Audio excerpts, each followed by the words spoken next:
इस कहानी को जरा ध्यान से सुनिएगा क्योंकि ये कहानी आपकी जिंदगी बदलने वाली है। क्या आपको पता है कि हिमालय की पर्वत श्रृंखलाओं पर कई ऐसे साधु संत रहते जो कई 1000 सालों से जिंदा है। उनकी उम्र सैकड़ों वर्ष हो सकती है। वो बर्फ से ढके पहाड़ों में निर्वस्त्र होकर घूमते हैं और उनके ऊपर अग्नि, जल, वायु या फिर बर्फ जैसी चीजों का उन पर कोई असर नहीं होता। वो कठोर तप करके उन्होंने ऐसी स्थितियां, ऐसी सिद्धियां प्राप्त कर ली है जिससे प्रकृति के नियम उनके सामने ध्वस्त हो जाते हैं। आखिर इनके पीछे का रहस्य क्या है? क्यों प्रकृति के नियम उन पर काम नहीं करते? क्यों कोई बीमारी उन्हें छू नहीं पाती? आज की इस कहानी के माध्यम से हम उन योगियों की दिनचर्या, उनके खान पान, उनके योग अभ्यास के बारे में जानेंगे जो किसी को भी लंबी उम्र और निरोगी काया प्रदान कर सकती है। बचपन से ही श्याम सन्यासी प्रवृत्ति का था। एक बार बचपन में श्याम अपने माता पिता के साथ हरिद्वार घूमने के लिए गया था, तो उसकी नजर तमाम सन्यासियों पर पड़ी। वह अपने माता पिता से बचकर एक बूढ़े सन्यासी बाबा के पास वो पहुंच जाता है। जब उस सन्यासी बाबा ने एक नासमझ बच्चे के हाथ में एक फल देखा तो उसके मन में उस बच्चे के प्रति प्रेम और करुणा भाव पैदा होने लगा। सन्यासी ने श्याम को अपने पास बिठाकर उसे हीर पूरी हलवा खिलाने लगे। श्याम की माँ इस बात से परेशान थी कि कहीं अगर उसके मन में भी साधु बनने की भावना आ गई तो वो क्या करेगी। वो अपने बच्चे के बिना बिल्कुल अकेले हो जाएगी। आसपास के लोगों ने श्याम की माँ को समझाने की बहुत कोशिश की। सन्यासी कोई ऐसे वैसे बाबा नहीं है। वो कई सालों से यहाँ आश्रम चला रहे हैं। जो श्याम की माँ अपने बेटे का हाथ पकड़कर उसे वहाँ से ले जा रही थी, तब उस सन्यासी ने बड़े ही प्रेम और करुणा से एक बात कही, जी बहन जी, आपको बच्चा बहुत गुणी है, वही होगा जो लिखा हुआ है। तुम अपने पास भाग्य को कैद नहीं कर सकते। ये बात जितनी जल्दी तुम समझ जाओ उतना अच्छा हो, उतना कम कष्ट तुमको होगा। श्याम की माँ सन्यासी की सब बातों को समझ रही थी। वो जानती थी कि उनका इशारा इस तरफ खैर समय अपनी रफ्तार से बढ़ रहा था और अब श्याम पैदा हो चुका था। उसने कॉलेज में एडमिशन ले लिया था, जो अध्यात्म और मनोविज्ञान के बारे में पढ़ाई कर रहा था। कॉलेज की तरफ से उसे एक प्रोजेक्ट मिला था जिसका टॉपिक ये था कि लंबी उम्र वाले दिनचर्या वाले लोग, उनके खान पान सब के बारे में पूर्ण जानकारी एकत्रित करके लाना और उसे कॉलेज में जमा करना। श्याम फिर खोज में। कल्पना जो कई साल से स्वस्थ जीवन जी रहे थे, पूरे होने के बाद भी उनके शरीर में जटिलता थी। दृष्टि, कान और बाकी सभी इंद्रिय जो कि ठीक प्रकार से काम कर रही थी। कई सन्यासी तो ऐसे भी मिले थे जो 100 साल को पार कर चुके थे और पूरी तरह से स्वस्थ भी थे। श्याम आपको अब धीरे धीरे अलग अलग सन्यासियों से मिलने में श्याम को मजा आने लगा, लेकिन उसके भीतर जीवन के उन रहस्यों को जानने की भी बहुत ज्यादा इच्छा थी जिसमें आम लोग कोई रुचि नहीं रखते थे या फिर कोई विश्वास ही नहीं रखता था। श्याम ने सोचा कि यही समय है, अगर ऐसे सन्यासी पृथ्वी पर बसते हैं जो 500 साल से भी अधिक जिंदा है तो मुझे उन्हें खोजने का एक अच्छा मौका मिला है। लेकिन समस्या यह है कि इन सन्यासियों को खोजा कहाँ जाए, कहाँ ऐसे सन्यासी मिलेंगे। फिर तमाम किताबों को पढ़े जाने के बाद उसने एक निष्कर्ष निकाला।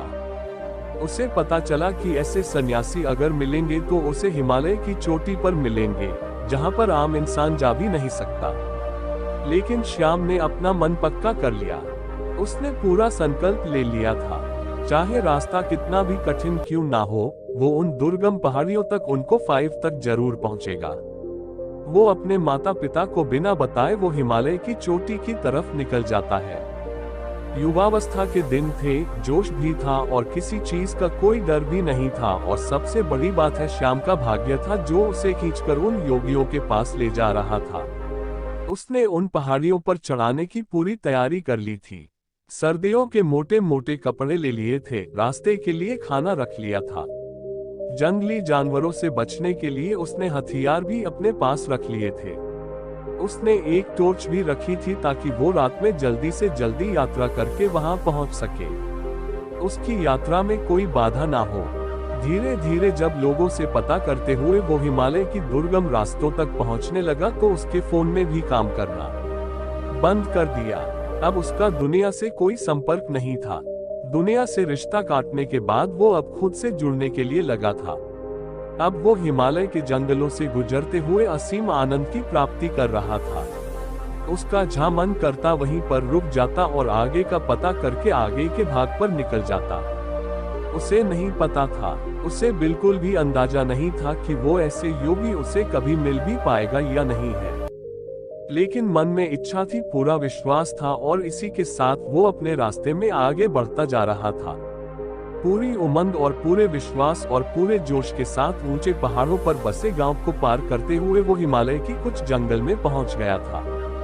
यहाँ पर असीम सन्नाटा था, दूर दूर तक कोई आबादी या फिर कोई लोग नहीं थे। अब वह यहाँ पर अकेला था। ठंड में उसकी कपकपी छूट रही थी, लेकिन फिर भी उसने हार नहीं मानी। उसे पता था कि यहाँ पर आसपास जरूर कोई गुफा होगी, जहाँ पर ऐसे ही योगी उसे जरूर मिलेंगे और अगले ही दिन की उसे बर्फ की पहाड़ी की चोटी पर दूर से एक सन्यासी ताप करता हुआ नजर आया। सन्यासी ने अपने शरीर पर की कोई वस्त्र धारण नहीं किया था, बस एक नीचे छोटा सा कपड़ा लपेटे हुए थे। वो उस सन्यासी को पहाड़ी के नीचे से देख रहा था, लेकिन वो बहुत खुश हो गया। इतनी लंबी यात्रा का परिणाम उसे मिला। वो जल्दी जल्दी अपने कदम बढ़ाते हुए उस पहाड़ी की चोटी पर पहुंचने का प्रयास करने लगा, लेकिन बात ही एकदम भरी हुई थी, इसलिए बार बार वो फिसल रहा था। सन्यासी यूं तो आंख बंद किए हुए थे, अपने ध्यान में लीन थे, लेकिन अपने मन की आंखों से वो शाम की सारी मेहनत देख रहे थे।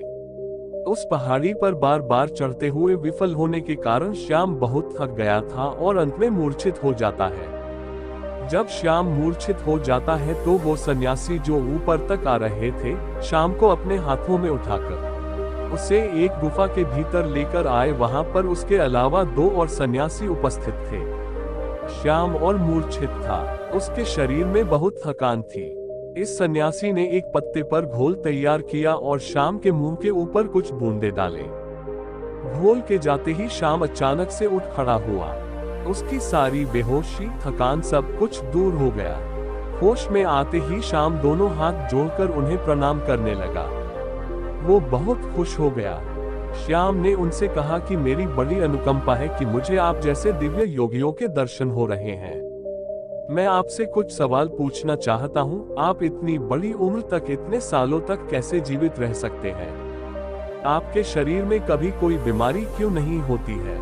अगर आप उस तरीका को जानते हैं तो दुनिया को वो तरीका क्यों नहीं बताते? दुनिया में बहुत से लोग बहुत दुखी हैं। लोगों को नाना प्रकार की बीमारियां हो रखी है। उम्र से पहले वो बुरे हो जाते हैं, उनकी मृत्यु तक होने लगी है। तो आपको यदि इसका कारण पता है तो आप लोगों को उसे ठीक करने का तरीका क्यों नहीं बताते? आप तो योगी हैं, आपको तो दुनिया की मदद करनी चाहिए। उसकी बातें सुनकर तीनों सन्यासियों ने कोई प्रतिक्रिया नहीं। ऐसा लग रहा था मानो उन्हें श्याम की भाषा ही समझ नहीं आ रही। जब उसने ये महसूस किया तो उन्हें इशारों से समझाने का प्रयास किया, लेकिन इसका भी कोई फायदा नहीं हुआ। अब श्याम उनको समझा कर थक चुका था और अब शांत बैठ गया था। वो सोच रहा था कि मेरा इतना दूर आना एकदम बेकार हो गया। दर्शन तो हुए, लेकिन इन सवालों के जवाब मुझे चाहिए थे, वो मुझे नहीं मिले।